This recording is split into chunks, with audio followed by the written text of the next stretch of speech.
Hello and welcome to the Work in Progress podcast. My name is Colleta Macharia and I am a life coach and author of the book, How to Design Your Career Game Plan. I want to start by telling you the story of this time when I was new in the city of Addis Ababa and I had an appointment at an office in a place that I was not quite familiar with. Of course, like I said, I was still very new. And so I was driving to the place, and as I was trying to figure out where the turning was to where I was going, I jumped a red light.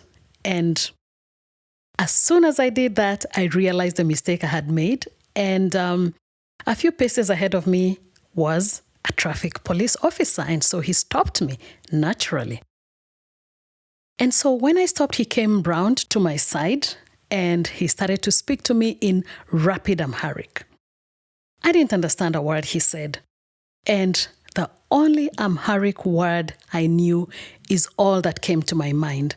And that word was Amasegenalo. And every time he said something, I would just say Amasegenalo. And I would, gesture. And what really I meant to say to him was, I apologize. I understand. I jumped the red light. It was not intentional. Please forgive me. But I just didn't know how to say that. And so this guy continued. He said something and I heard the word license. And so I gave him my license. He took a look and then he looked at me and gave me back my license. He just waved me off. And as I was going away, I was thinking to myself, I dodged a bullet because I think he had every right to give me a ticket.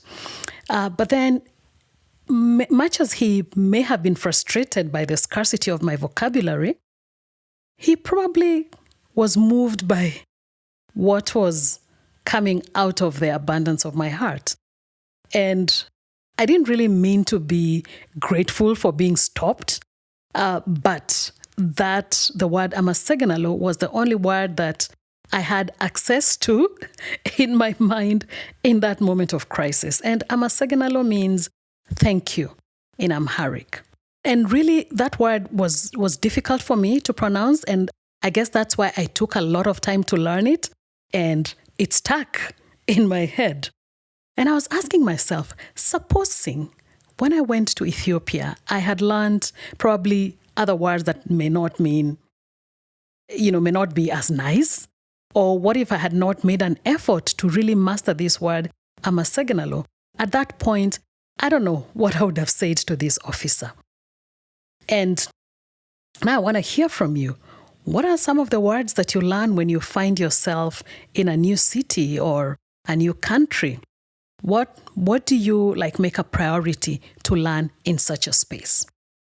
When we go to a new place, could be a new workplace or a new family, a new city, new country, it makes sense to understand the way things are done in that place, their culture, the things that are important for them, just so that we do not find ourselves offending or doing things that might actually be insulting to our hosts, or things that may not make sense or may not bring us in the best light at our new place of work.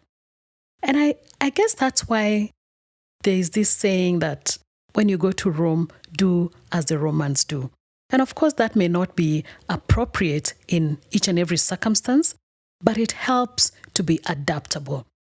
And one of the important things in seeking to be adaptable is gaining an understanding of the culture or the way things are done around there or the things that are important in the new space.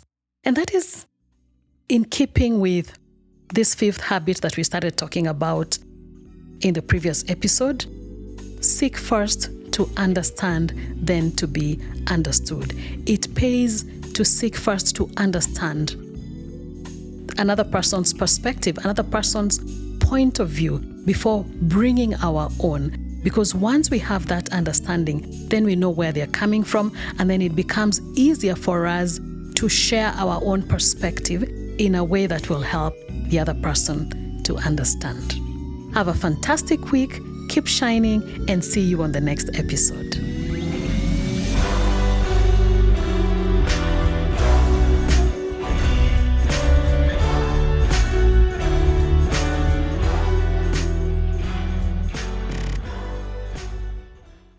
The Work in Progress podcast is brought to you by Cogent Afrique. Visit www.cogentafrique.com to check out learning and development opportunities for you, your team, organization, and family.